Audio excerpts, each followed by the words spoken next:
Shalom Bapak Ibu Saudara yang dikasih Tuhan. Halo.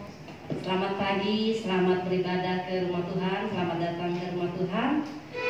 Mari kita siapkan hati kita akan memulai ibadah kita pada pagi hari ini. Kita beri waktu yang terbaik untuk Tuhan. Terima kasih Tuhan atas hari ini. Kami rindu membawa pujian kami kepadamu. Kuduskan kami, layakkan kami, biar kami boleh menikmati hadirat-Mu yang kudus. Haleluya. Haleluya Tuhan. Haleluya Tuhan. Haleluya.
Yesus, Kau telah memulai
dengan segala kerendahan hati kami datang menghampiri Tuhan kembali. Terima kasih buat hadirat-Mu Tuhan. Terima kasih buat lawatan Allah. Terima kasih buat pimpinan jamaah yang daripada Allah sendiri. Tangan Tuhanlah yang terulur pada saat ini. Kuasa Tuhanlah yang mengalir di antara kami. Hingga ibadah kami pada hari ini, pada pagi hari ini, baik ibadah yang pertama dan kedua, di dalamnya nama Tuhan dipermuliakan. Amen. Di dalamnya mengalir kuasa Allah, menjamah, menyentuhkan, menyentuh dan memberkati setiap hati saat ini. Tuhan, berfirmanlah Engkau bagi kami. Tuhan, berkatilah pujian penyembahan kami. Tuhan, tolong kami untuk membuka hati kami selebar-lebarnya di hadapan Tuhan. Tuhan, biarlah kami fokus kepada Engkau pada saat ini. Karena Tuhan, karena Allah, karena Yesus memampukan kami untuk kami menerima berkat Allah yang luar biasa pada pagi hari ini. Terima kasih Tuhan. Jemaat Tuhan yang sudah hadir di rumah Tuhan. Tuhan mengerti, mengetahui keperluan, kebutuhan. Satu hal yang kami tahu Tuhan, Engkaulah jawaban setiap kebutuhan hidup kami. Kami datang, kami membawa hidup kami membawa perpasrahan kami, dan kami menerima kemenangan daripada Allah. Terpujilah nama Tuhan. Buat jemaat Tuhan yang tidak bisa hadir dalam ibadah hari ini, yang ada, yang sedang bepergian di luar kota, Tuhan memberkati mereka, sertai mereka, tuntun mereka, hingga mereka kembali ke Jakarta dan kembali bergabung dengan kami, memuliakan, beribadah untuk nama Yesus Kristus.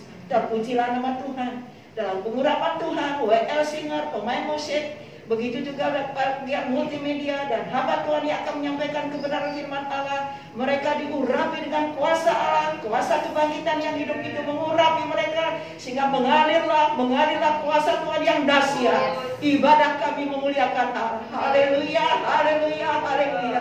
Di sini ada Allah, di sini ada kuasa Tuhan, di sini ada berkat Allah, di sini nama Tuhan dimuliakan, di sini umatmu dipuaskan oleh Engkau. Di dalam nama Yesus kami buka ibadah kami pagi hari ini, dan yang siap umat Tuhan berkata amin. Masih sanggup memuji Tuhan? Amin. Kita sudah dimenangkan oleh Tuhan. Kita anak-anak Tuhan sungguh luar biasa. Hingga tidak ada seorang pun yang dapat memenangkan kita selain Tuhan Yesus. Mari kita yang sudah menang, kita bermazmur untuk Tuhan. Sekarang telah tiba keselamatan dan kuasa dan pemerintahan Allah kita. Kuasa yang menghakinya dan diletakkannya kepada kami. Haleluya. Mari kita menang untuk Tuhan. Tidak ada satupun yang bersedia kami untuk selain kasih Tuhan.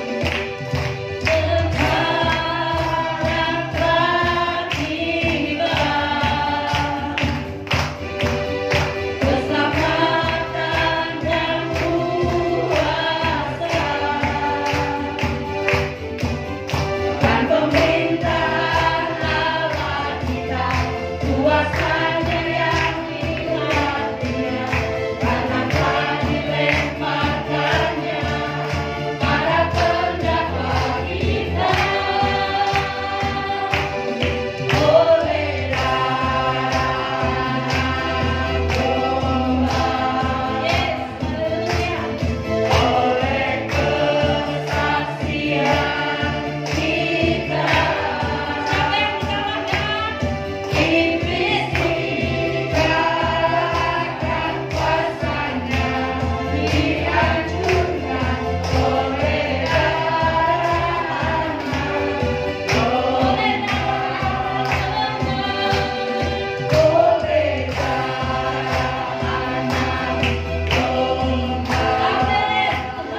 pemenang. Haleluya.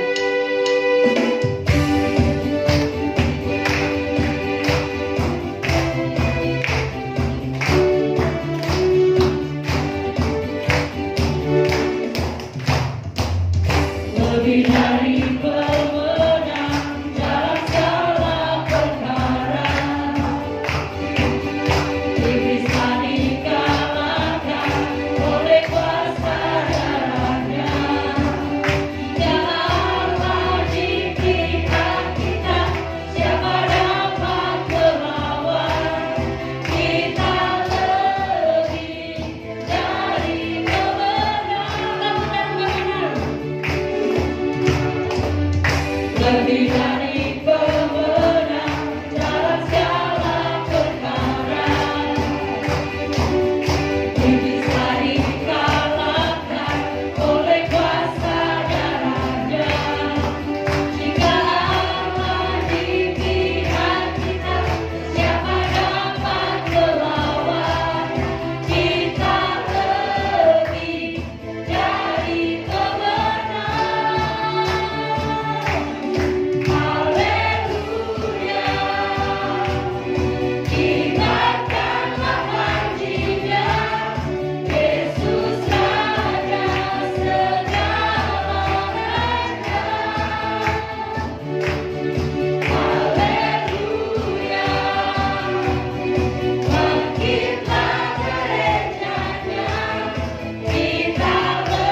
kepada Engkau Tuhan, kami yang pada pagi hari ini menghadap kembali kepada Tuhan.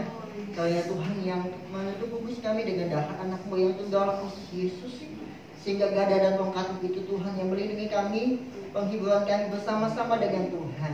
Bapa, kami sebentar akan mendengarkan firman Tuhan. Karena Tuhan yang siapkan hati kami sekalian untuk diberkati oleh firman Tuhan. Terima kasih Bapa, dalam nama Yesus Tuhan kami berdoa, haleluya, amin. Pada pagi hari ini, sidang jemaat yang dikasihi oleh Tuhan, saya akan memberikan judul firman Tuhan pada pagi hari ini dengan judul Respon terhadap kebangkitan Kristus. Respon terhadap kebangkitan Kristus. Kita buka dalam kitab Kisah Para Rasul pasal 9 ayat 1 sampai yang kelima. Demikianlah firman Tuhan. Sementara itu berkobar-kobar hati Saulus untuk mengancam dan membunuh murid-murid Tuhan yang menghadap imam besar dan meminta surat kuasa daripadanya untuk dibawa kepada majelis-majelis Yahudi di Damsyik, supaya ia menemukan laki-laki atau perempuan yang mengikuti jalan Tuhan, yang menangkap mereka dan membawa mereka ke Yerusalem. Dalam perjalanannya ke Damsyik, ketika ia sudah dekat kota itu, tiba-tiba cahaya memancar dari langit mengelilingi dia. Ia rebah ke tanah dan kedengaranlah olehnya suatu suara yang berkata kepadanya, "Saulus, Saulus, mengapa engkau menganiaya aku?" Jawab Saulus, "Siapakah engkau?" "Tuhan," katanya, "akulah Yesus yang kau aniaya itu." Sidang jemaat yang dikasihi oleh Tuhan, kita mengerti bahwa latar belakang dari Rasul Paulus itu adalah seorang Farisi, satu mazhab yang paling keras di antara orang Yahudi, yang berbeda dengan mazhab-mazhab yang lain pada waktu itu. Nah, mazhab Farisi ini adalah mazhab yang mempercayai akan adanya penglihatan malaikat dan kebangkitan. Dan pada waktu itu Saulus adalah seorang pembesar, ya, seorang Sanhedrin, seorang yang mempunyai kedudukan, seorang yang mempunyai kuasa, seorang yang mempunyai kekayaan. Dan dia dikatakan bahwa dia adalah seorang warga negara Roma. Jadi bukan orang sembarangan, ibu bapak yang dikasihi oleh Tuhan. Paulus ini atau Saulus ini adalah orang yang besar, orang yang mempunyai reputasi yang tinggi, ya, secara teologi, secara keuangan, secara kuasa, secara tingkat dan ekonomi. Dia adalah orang yang terpandang, tidak kekurangan secara hal-hal materi. Tetapi ketika dia bertemu dengan Tuhan, ketika dia bertemu dengan Kristus secara pribadi, ya, apa yang ia pandang dulunya itu adalah hal yang ia kejar, hal yang utama dalam hidupannya. Tetapi ketika dia bertemu dengan Tuhan, bertemu dengan Kristus, ya, bukan hanya dia mendengar bahwa Yesus itu pernah ada, bukan hanya dia mendengar bahwa Kristus itu pernah mati dan bangkit, tapi dia bertemu secara langsung. Apa yang menjadi kekerasan hatinya itu gugur, ibu bapak yang dikasihi oleh Tuhan. Batu rohani, batu yang ada dalam hatinya itu pecah, terbelah. Seorang yang keras, seorang yang gigih, seorang yang patriotis, ketika bertemu dengan Tuhan, hancur. Dan dikatakan, "Siapakah engkau, Tuhan?" Ketika dia bertemu dengan Tuhan, firman Tuhan itu hidup. Apa yang dia pelajari dalam perjanjian lama itu hidup, terbongkar. Dan dia tahu bahwa ini Kristus yang dijanjikan dalam perjanjian lama, yang mati dan bangkit kembali. Ini dia yang menjadi pengharapannya. Ibu bapak yang dikasihi oleh Tuhan, respon terhadap kebangkitan Kristus. Paulus ini dia tahu bahwa Yesus itu pernah ada. Saulus ini dia tahu bahwa Yesus itu mati dan dibangkitkan. Dia tahu. Tapi dia sebelum bertemu dengan Tuhan itu hanya sekedar pengetahuan. Dia tahu saja. Tetapi ketika dia merasakan merasakan dan meresponi akan kebangkitan Kristus dalam kehidupannya, kehidupannya jauh berubah. Pengejarannya pun jauh berubah. Ada beberapa hal yang patut untuk digarisbawahi yang membawa kita kepada respon terhadap kebangkitan Kristus dalam kehidupan kita. Yang pertama, saya minta dengan hormat Bis Novi untuk membuka dalam Matius pasal 25 ayat jangan Matius deh. Filipi pasal ketiga ayat 1 sampai ke 16. Filipi pasal ketiga ayat 1 sampai ke 16. Nanti Bis Novi minta tolong untuk dibacakan. Filipi pasal 3 Ayat 1 sampai ke 16. ayat 1 sampai 16. Ya. Kebenaran yang sejati. Menuliskan hal ini lagi kepadamu tidaklah berat bagiku dan memberi kepastian kepadamu. Hati-hatilah terhadap anjing-anjing, hati-hatilah terhadap pekerja-pekerja yang jahat, hati-hatilah terhadap penyunat-penyunat yang palsu. Karena kitalah orang-orang bersunat yang beribadah oleh Roh Allah dan bermegah dalam Kristus Yesus dan tidak menaruh percaya pada hal-hal lahiriah. Sekalipun aku juga ada alasan untuk menaruh percaya pada hal-hal lahiriah. Jika ada orang lain menyangka dapat menaruh percaya pada hal-hal lahiriah, aku lebih lagi. Disunat pada hari ke-8 dari bangsa Israel, dari suku Benyamin, orang Ibrani asli. Tentang pendirian terhadap hukum Taurat, aku orang Farisi. Tentang kegiatan, aku penganiaya jemaat. Tentang kebenaran dalam mentaati hukum Taurat, aku tidak bercacat. Tetapi apa yang dahulu merupakan keuntungan bagiku, sekarang kuanggap rugi karena Kristus.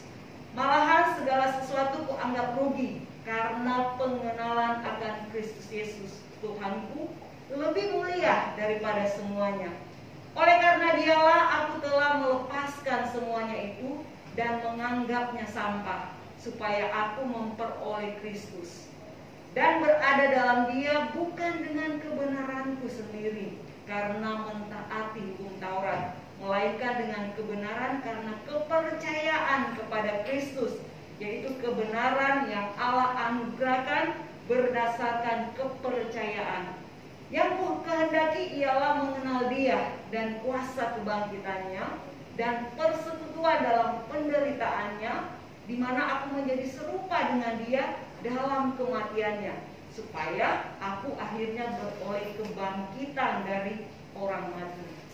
Bukan seolah-olah aku telah memperoleh hal ini atau telah sempurna, melainkan aku mengejarnya. Kalau aku dapat menangkapnya, karena aku pun telah ditangkap oleh Kristus Yesus. Saudara-saudara, aku sendiri tidak menganggap bahwa aku telah menangkapnya, tetapi ini yang kulakukan. Aku melupakan apa yang telah di belakangku dan mengarahkan diri kepada apa yang di hadapanku, dan berlari-lari kepada tujuan untuk memperoleh hadiah, yaitu panggilan surgawi dari Allah dalam Kristus Yesus. Karena itu marilah kita yang sempurna berpikir demikian. Dan jikalau lain pikiranmu tentang salah satu hal itu akan dinyatakan Allah kepadamu. Tetapi baiklah tingkat pengertian yang telah kita capai, kita lanjutkan menurut jalan yang telah kita tempuh. Di dalam ayat-ayat yang kita sudah pelajari dan kita sudah baca, kita melihat bahwa Rasul Paulus ini adalah orang yang luar biasa. Sebelum dia bertemu dengan Tuhan, dia juga seorang yang luar biasa. Ketika dia percaya kepada Kristus, banyak yang dia lepaskan, banyak yang dia korbankan, dan dia anggap itu sampah. Ibu bapak yang dikasihi oleh Tuhan, di dalam tulisan-tulisan Rasul Paulus, dia mengatakan bahwa aku adalah pelayan Kristus, aku adalah hamba Tuhan. Dan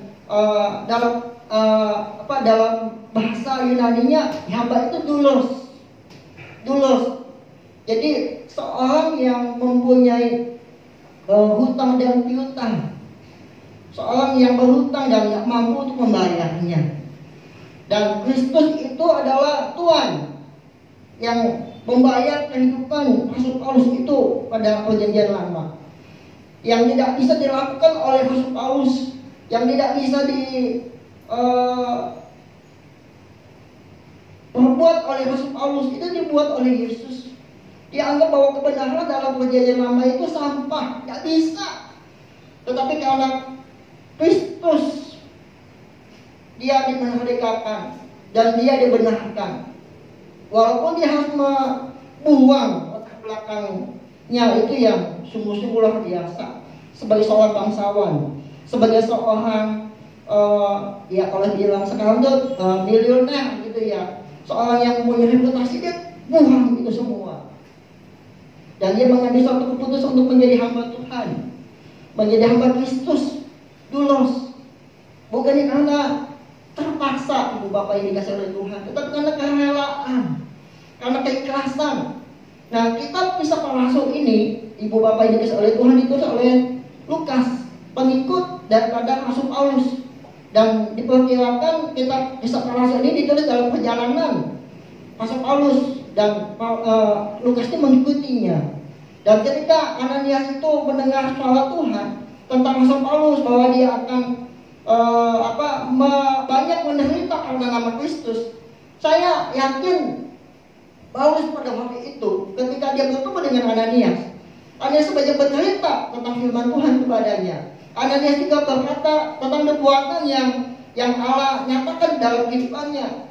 Ibu bapak dikasih oleh Tuhan, ketika dia menyerahkan dirinya kepada Kristus, ketika dia merasakan dan meresponi akan kebangkitan Kristus, ya dia tahu bahwa kehidupan ke depan ini nggak baik. Kehidupan ini banyak penderitaan.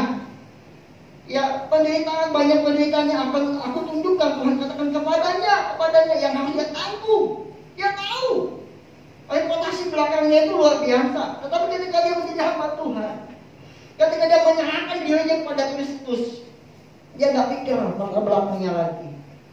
Ya, dia nggak pikir tentang pembelaannya dalam Kristus, dalam pembelaannya sebagai manusia, dan menyerahkannya itu dalam Kristus, kepada Kristus dengan rela. Ibu bapak dikasih oleh Tuhan, bukan dengan paksaan. Dia tahu bahwa ketika dia mengikut Kristus banyak aniaya, banyak penderitaan, banyak kesulitan yang harus dia tanggung. Dia tahu ketika dia dapat nubuatan untuk pergi ke Yerusalem. Nah, pada tua di Antioquia mengatakan jangan pergi. Tetapi Paulus mengatakan bukan, kalau itu sudah dinubuatkan oleh firman Tuhan, sudah dinubuat oleh Kristus, nggak ada masalah. Dia pergi ke Yerusalem, benar, dia harus ditangkap. Dan sebagian tulisan-tulisan Rasul Paulus ini ada di dalam penjara, ibu bapak dikasih oleh Tuhan. Ikut akan Tuhan itu sesuatu hal yang tidak bisa ditelaah oleh akal kita. Kalau nggak mengalami akan kebajikan Kristus, tidak bisa menilai akan kebenaran di dalam Kristus. Bagaimana ibu bapak dikasih oleh Tuhan? Ya, dia menyerahkan dirinya kepada Kristus sebagai hamba, sebagai dulos, bukan karena terpaksa. Tetapi karena kerelaan hatinya, karena apa yang dia tidak dapat lakukan, penebusan yang tidak dapat dia lakukan sendiri, tapi dilakukan oleh Kristus, hilang semuanya. Ketika Tuhan meluaskan segala penderitaan kepadanya, dia enggak menolaknya, ibu bapak yang dikasih oleh Tuhan. Dia menerimanya dengan keleluasaan, walaupun mungkin di dalamnya ada isak tangis, ada penderitaan yang seolah-olah sepertinya adalah roh dan daging ini saling kait menarik. Tetapi dia melakukannya itu dengan kekuatan yang daripada Tuhan. Kalau kita baca ibu bapak dalam Matius pasal 25 ayat 14 sampai ke 19 di sana mengenai talenta. Ya, kita garis tarik bahwa mengikut akan Tuhan yang pertama adalah meresponi kebangkitan Kristus karena menjadi hamba Kristus, bukan karena terpaksa tetapi karena keikhlasan. Dalam Matius pasal 25 ayat 14 sampai 19 di sana diceritakan bahwa Tuhan itu akan balik. Ya, Tuhan itu akan kembali. Dan Tuhan dari ketiga hamba itu memberikan 1 talenta 5 dan 1 talenta 5 dan 10 gitu. Dan dua hamba ini hamba yang setia, yang satu tidak.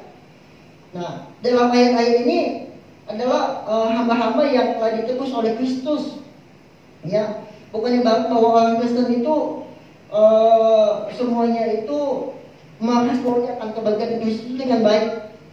Belum tentu ibu bapak yang dikasih oleh Tuhan. Walaupun karya keselamatan Kristus, kebahagiaan Kristus itu untuk semua orang, tetapi untuk mendapatkan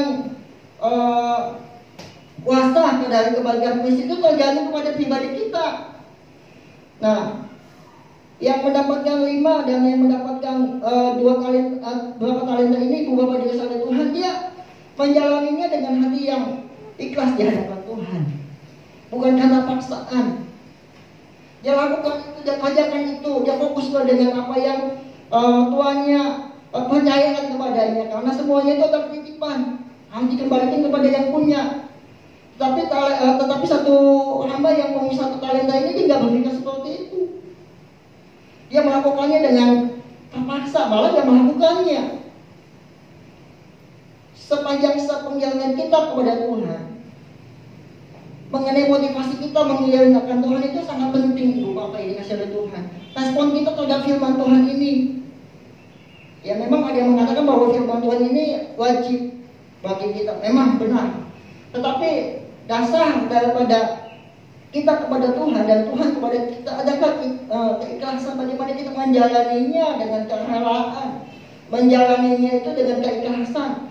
Bagaimana kita menerima Kristus dengan rela, dan Tuhan juga menerima kita apa adanya, kerelaan, keikhlasan. Kalau kita ngomong seperti itu, Kristus pun pernah melakukannya, ibu bapak yang dikasih oleh Tuhan. Ketika dia ada di taman Getsemani, dikatakan kalau bisa bapak jauhi lalu daripada aku. Tetapi bukannya kehendakku yang jadi, tapi kehendakmu lah yang jadi. Dia hamba Tuhan. Dan dia juga sejajar dengan Allah Bapa yang di surga di dalam kata tunggalannya dia. Dia kalau misalnya bisa tarik itu, dia tarik. Nah ibu bapak yang dikasih oleh Tuhan, sebentar bu, minta tolong di penyanyi lagi. Tarik lagi, nggak apa-apa. Ya, biar semuanya belakangnya. Nah ibu bapak yang dikasih oleh Tuhan,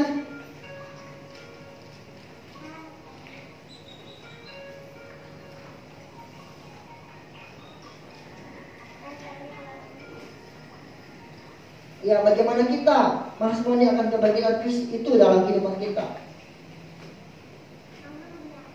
Nah kita melakukannya dengan hati, dengan ikhlas kepada Tuhan.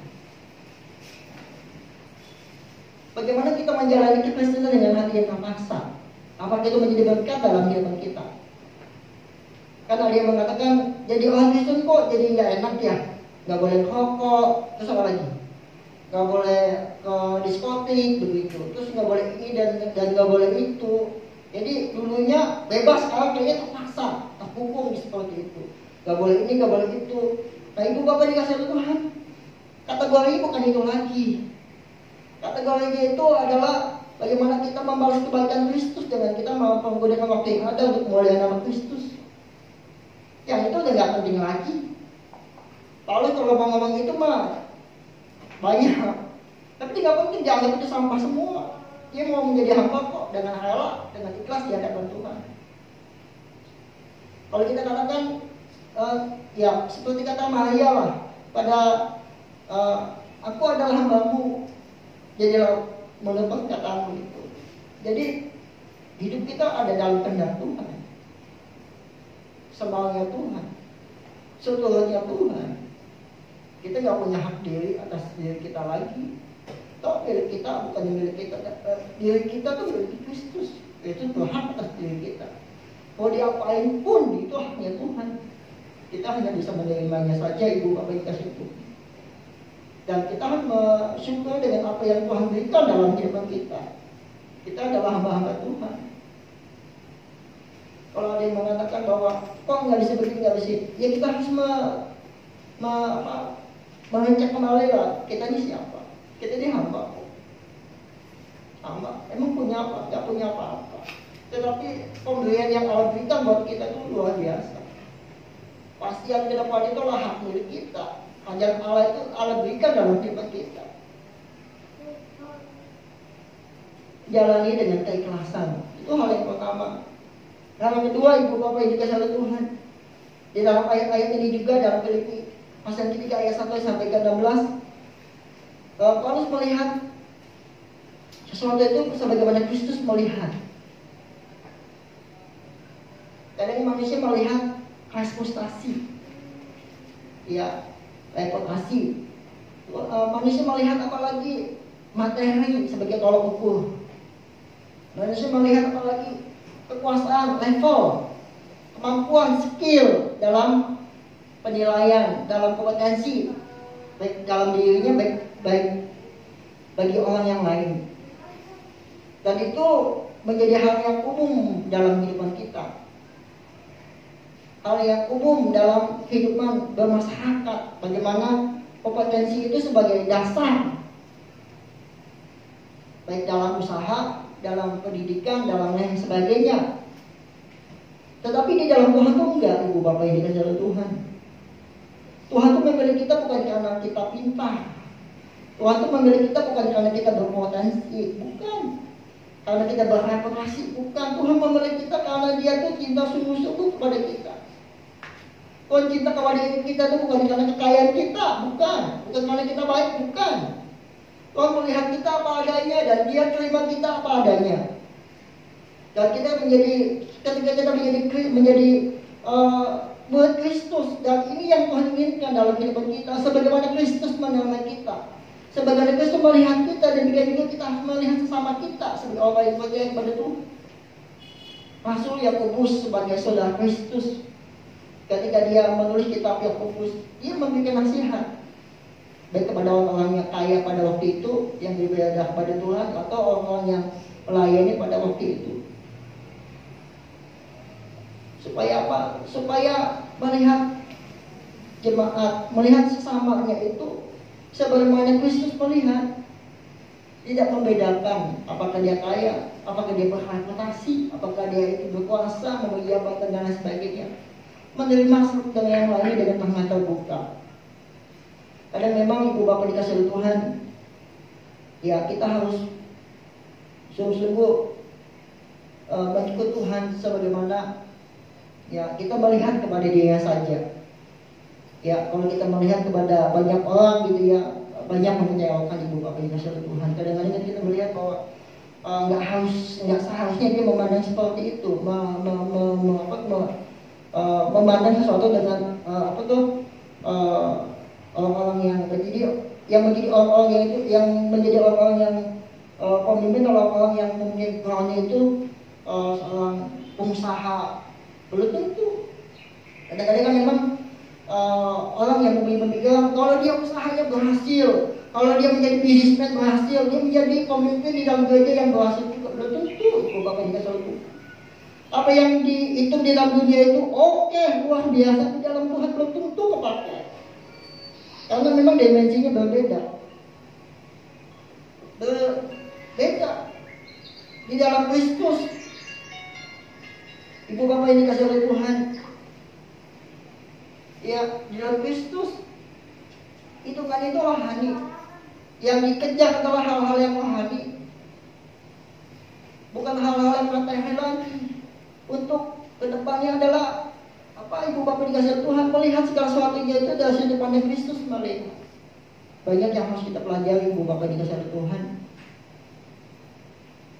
Kita belajar dari kisah Al-Rasul ini, bagaimana Paulus ketika dia bertobat kepada Tuhan, dia belajar untuk tidak membeda-bedakan, belajar untuk benar-benar dia menerima satu dengan yang lainnya. Enggak memakai penilaian standar dunia lagi dalam melayani Tuhan. Enggak. Karena dia mengalami kebahagiaan Kristus dalam kehidupannya. Dia bisa tetap bebas dari pemikiran-pemikiran seperti itu yang ada dalam perjanjian lama. Hal-hal yang lahiriah, hal-hal yang jasmani. Nah, hal yang ketiga ibu bapak yang dikasihi oleh Tuhan, Respon terhadap kebangkitan Kristus adalah kepastian terhadap pengharapan. Di dalam 1 Tesalonika 4 ayat 13 sampai 18, saya minta dengan nama juga Miss Novi untuk bacakan. 1 Tesalonika 4 ayat 13 sampai yang ke-18. Kedatangan Tuhan.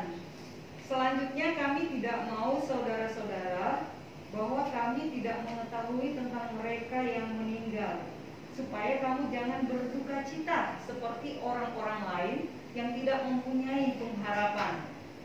Karena jikalau kita percaya bahwa Yesus telah mati dan telah bangkit, maka kita percaya juga bahwa mereka yang telah meninggal dalam Yesus akan dikumpulkan Allah bersama-sama dengan Dia. Ini kami katakan kepadamu dengan firman Tuhan kita yang hidup, yang masih tinggal sampai kedatangan Tuhan, sekali-kali tidak akan mendahului mereka yang telah meninggal. Sebab pada waktu tanda diberi, yaitu pada waktu penghulu malaikat berseru dan sangkakala Allah berbunyi, maka Tuhan sendiri akan turun dari surga dan mereka yang mati dalam Kristus akan lebih dahulu bangkit. Sesudah itu kita yang hidup, yang masih tinggal, akan diangkat bersama-sama dengan mereka dalam awan menyongsong Tuhan di angkasa. Demikianlah kita akan selama-lamanya bersama-sama dengan Tuhan. Karena itu hiburkanlah seorang akan yang lain dengan perkataan-perkataan ini. Di dalam Kristus ada pengharapan, ada kepastian. Nah, kita menjalaninya, kalau ada kepastian ini ada sesuatu hal yang berbeda. Ada yang menjamin kehidupan kita. Ada satu lagu yang mengatakan, Anak Allah, Yesus namanya, menyembuhkan, menyucikan, bahkan mati, tebus dosaku, kubur kosong membuktikan Dia hidup. Ada pengharapan ibu bapak dikasih oleh Tuhan.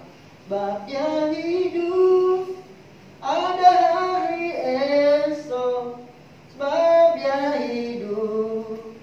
Ku tak gentar, karena ku tahu Dia pegang hari esok. Hidup jadi berarti sebab Dia hidup. Ya, kita nggak bisa banyak bicara tentang dunia ibu bapak dikasih oleh Tuhan. Kalau memang dunia nggak bisa memberikan apa-apa, dunia nggak bisa memberikan kepastian. Mau apapun juga janjinya itu hanya sekedar janji saja. Tetapi yang memberikan kepastian ada Kristus yang bangkit buat kita sekalian. Yang memberikan jaminan kita pada hari ini adalah Kristus dalam hidup kita. Bagaimana Kristus bangkit dan bagaimana kita meresponi kebangkitannya, itu adalah hal yang terpenting dalam kehidupan kita. Biar kita sama seperti apa yang dirasakan oleh Rasul Paulus, dibikin juga yang kita rasakan. Ya, sebagai murid Kristus dan sebagai hamba Kristus, bagaimana kita menjalani kekristenan kita kepada Tuhan.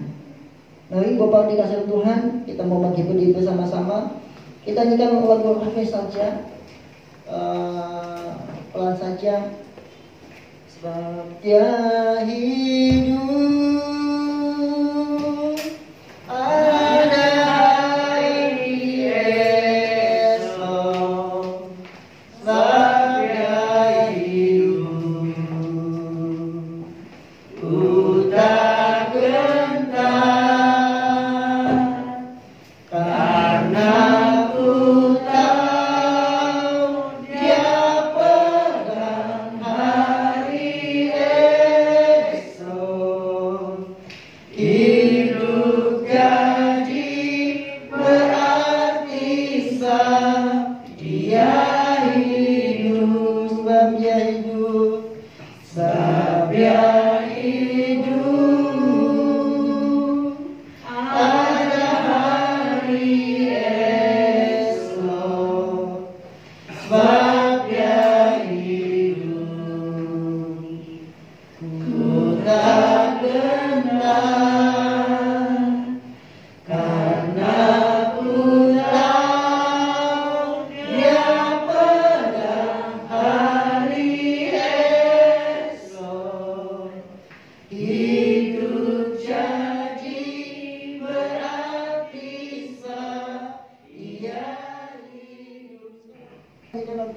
Hidup jadi berarti sebab Allah kami, Tuhan kami adalah Tuhan yang hidup. Ia memberikan hari depan penuh dengan pengharapan di dalam iman kepada Tuhan, menanggalkan segala perbuatan yang tidak baik, menanggalkan hal-hal yang perlu kami tanggalkan, mengikuti ajaran Tuhan, hingga kuasa Tuhan, pimpinan Tuhan, roh Tuhan boleh leluasa dalam kehidupan kami. Karena dalam hidup ini adalah untuk Tuhan. Di hati ini ada Tuhan. Di pikiran kami ada Tuhan. Tidak ada satu pun yang dapat menggeser Tuhan dari pikiran dan hati kami, sehingga kami benar-benar dapat memuliakan Tuhan melalui kehidupan kami. Oleh karena ada kuasa kebangkitan itu mengalir, bekerja dalam pribadi kami. Terima kasih buat kebenaran firman Allah. Terima kasih buat waktu dan kesempatan ini. Terima kasih buat hadirat Allah. Terima kasih kalau saat ini kami boleh mengambil perjamuan kudus. Ini semua tuntunan, pimpinan daripada roh Allah. Tuhan Yesus, kuduskanlah kami dengan darah-Mu. Tuhan Yesus, sucikan kami dengan darah-Mu, hingga kami boleh layak kembali mengambil perjamuan yang kudus ini, sehingga yang sakit disembuhkan, yang lemah dikuatkan, yang putus asa diberikan semangat. Kuasa kebangkitan mengalirlah, pimpinlah, dan berkati perjamuan kudus kami. Dalam nama Yesus kami mengambil bagian yang sakral ini. Haleluya. Amin. Ada hidup, ada hari esok, sebab Dia hidup, ku tak gentar, karena ku tahu Dia pegang hari esok. Hidup jadi berarti sebab Dia hidup, sebab Dia hidup. Ada hari esok, sebab Dia hidup, ku tak gentar, karena ku tahu Dia pegang hari esok. Hidup jadi berarti sebab Dia hidup. Mari kita bangkit berdiri bersama-sama. Dia hidup, ada hari esok, sebab Dia hidup,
simak ayat ini sebelum kita mengambil perjamuan kudus ini.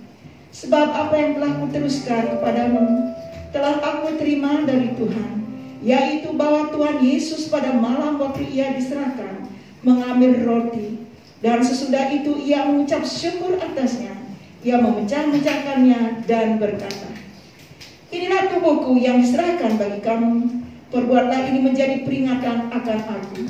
Demikian juga ia mengambil cawan sesudah makan, lalu berkata, cawan ini adalah perjanjian baru yang dimeteraikan oleh darahku. Perbuatlah ini setiap kali kamu meminumnya menjadi peringatan akan aku. Sebab setiap kali kamu makan roti ini dan minum cawan ini, kamu memberitakan kematian Tuhan sampai ia datang. Puji Tuhan. Saudara sudah mengambil roti dan saudara bisa melihat ayat yang tertulis di dalam roti ini. Jadikan ini juga rema untuk kita. Camkan ayat ini, simpan dengan baik-baik. Setelah kita mendengar firman Tuhan, ada ayat lagi yang mendukung firman Tuhan. Kalau di tangan saya, demikian firman Tuhan yang saya terima secara pribadi. Kalau di tangan saudara, hanya Tuhan dan saudara yang tahu. Dan untuk saya bacakan di sini. Apa yang Tuhan bicarakan kepada saya tangkap ini sebagai rema buat pribadi saya. Perlu saudara ketahui juga. Sesungguhnya Allah telah mendengar, ia telah memperhatikan doa yang kuucapkan. Saya sangat yakin setiap doa yang saya ucapkan, yang saya sampaikan kepada Tuhan, Tuhan sudah mendengar. Karena saya menyampaikan ini di depan jemaat, dan ayat ini pun untuk kita.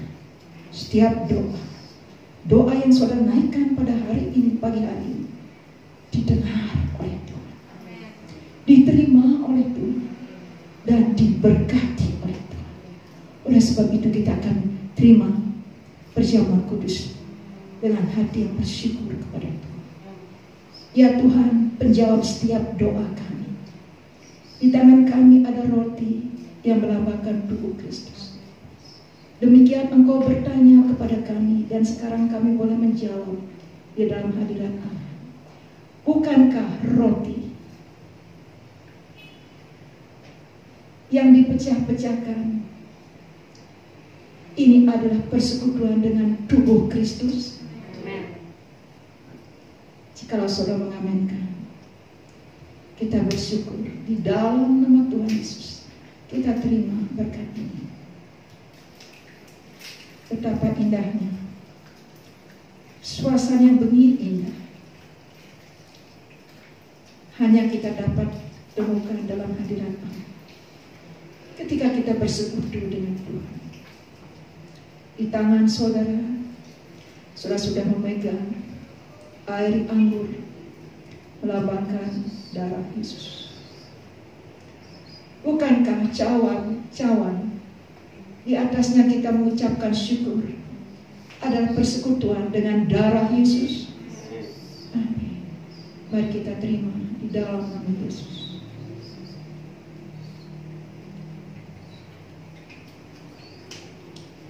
Persekutuan dengan tubuh Yesus, persekutuan dengan darah Yesus, persekutuan yang Kau ciptakan bagi kami ya Tuhan. Kami melakukan bukan karena kami mengada-ada ini, tapi ini sudah Engkau berikan contoh teladan bagi kami. Sekarang iman kami dibawa naik oleh Tuhan, dibuat melihat betapa indahnya, ajaibnya kuasa Tuhan, kuasa kebangkitan itu dalam kehidupan kami. Tuhan, kuasa darah Yesus menguduskan, menyucikan kami. Tuhan, tubuh Kristus yang di dalamnya ada bilur-bilur. Bilur Yesus itulah yang menyembuhkan kami. Tenanglah jiwa kami. Kami dikuduskan, kami boleh mengalami lawatan Allah. Allah yang kudus melawat kami karena darah Yesus kuduskan kami. Kuasa mujizat Allah terjadi dalam kehidupan kami oleh karena ada bilur Yesus yang berkuasa, yang mengadakan kesembuhan, bahkan mujizat-mujizat yang kami butuhkan. Kami tidak mengecilkan kuasa Tuhan, karena mujizat itu masih ada dalam kehidupan kami. Selama kami bersekutu dengan Tuhan, mujizat kuasa itu tetap nyata dan ada dalam kehidupan kami.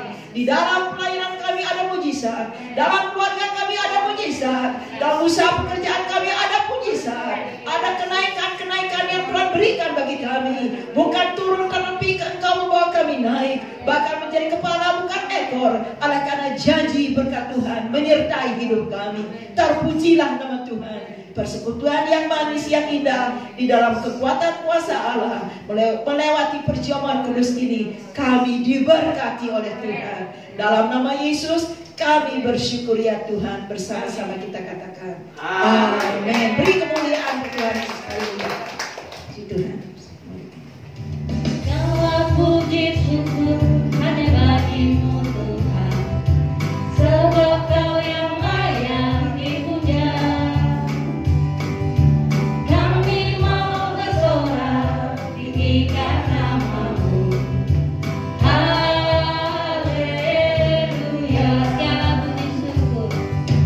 Segala puji syukur hanya bagimu Tuhan, sebab Kau yang layak dipuja. Kami mau bersorak tinggikan nama-Mu. Haleluya.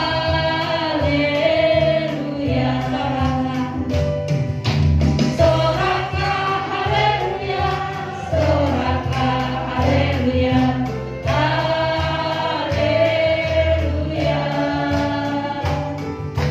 Soraklah haleluya, soraklah haleluya, haleluya.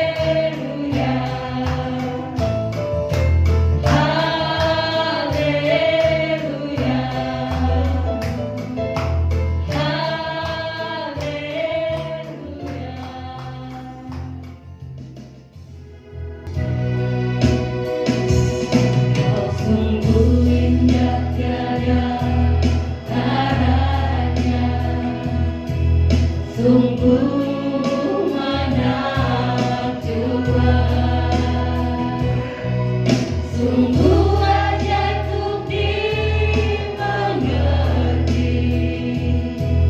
lebih dari semua yang ada. Hikmat-Mu tiada terselami, kasih-Mu dalam tak terduga.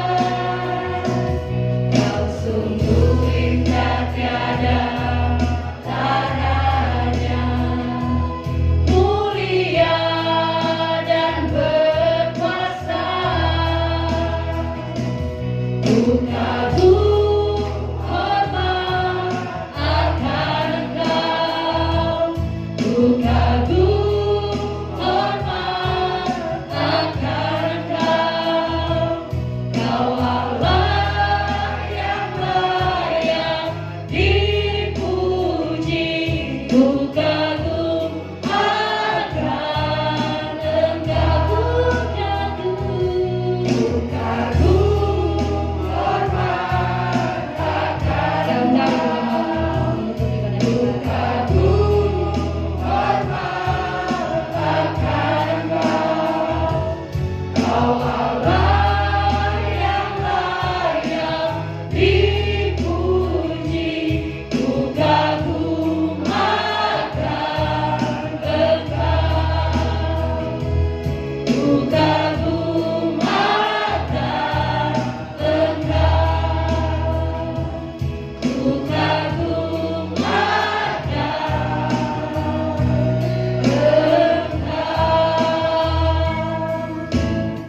Kekaguman kami kepada Tuhan kiranya akan terus ada dalam hati kami, dalam hidup kami. Dunia ini banyak menawarkan hal-hal yang baik, yang indah. Namun itu tidak akan menggeser kekaguman kami kepada Tuhan. Karena Tuhanlah yang menciptakan segala sesuatu yang indah di dunia ini. Kami ingat, kami mengerti, dan karena kami terus diajar oleh firman Allah melalui kuasa Roh. Bahkan seringkali Tuhan berbicara kepada kami secara pribadi melalui Roh Allah. Kami hidup bukan hanya dari makanan jasmani saja. Kami hidup dari roti surga, dari firman Allah yang selalu datang dalam kehidupan kami. Kami bersyukur buat kebenaran firman Allah. Kami bersyukur buat berkat perjamuan kudus. Kami bersyukur buat pujian penyembahan yang diurapi oleh Allah. Kami bersyukur kami boleh berjumpa satu dengan yang lain di dalam keadaan yang diberkati oleh Tuhan. Ini bukti nyata gereja Tuhan dibangun oleh kuasa Allah, disertai oleh Tuhan dan diberkati oleh Tuhan. Kiranya Tuhan ke depannya kami akan semakin setia, semakin setia, semakin setia mencari Tuhan melalui setiap ibadah, baik itu ibadah tengah minggu maupun di ibadah raya di hari ini. Terima kasih Tuhan, Kau memberkati setiap pribadi yang datang, umat Tuhan yang hadir pagi hari ini. Tuhan, apapun jadi keperluan kerinduan mereka, Tuhan yang mengabulkan sesuai dengan kehendak Allah. Buat kami Tuhan yang sedang mencari pekerjaan, Tuhan juga menyediakan yang terbaik buat jemaat Tuhan. Terima kasih Bapa, ini saat ini Tuhan, di mana hari-hari ini akan ada libur panjang, dimanapun kami anak-anak Tuhan berada, dan Kau mengizinkan kami menginjakkan kaki kami di tempat-tempat lain. Tuhan, kiranya di tempat yang tepat kaki kami berpijak, supaya kehidupan kami tetap lurus di hadapan Tuhan, hati kami tetap melekat, dan berikan kami berkat di musim-musim atau di hari-hari libur ini. Biarlah persekutuan kami dengan Engkau semakin erat. Terpujilah nama Tuhan. Kalau Tuhan mengizinkan kami untuk bawa persembahan-persembahan kami, Tuhan, setiap rupiah yang Tuhan sudah berikan kepada kami untuk membawa ke rumah Tuhan diberkati oleh Tuhan. Biarkan Tuhan izinkan kami, tolong kepada kami, berikan kami hikmat pengurus gereja untuk mengelola setiap berkat yang Tuhan berikan, supaya kami dapat mempergunakan dengan penuh tanggung jawab di hadapan Allah. Karena berkat ini berasal daripada Tuhan melalui jemaat yang Kau sudah berkati.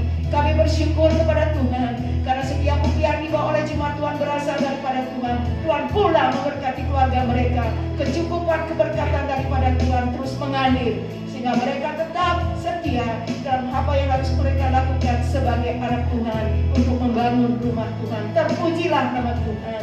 Bapak Ibu yang dikasihi oleh Tuhan, sekarang angkatlah kedua tanganmu di hadapan Tuhan dan terimalah berkat Tuhan kembali.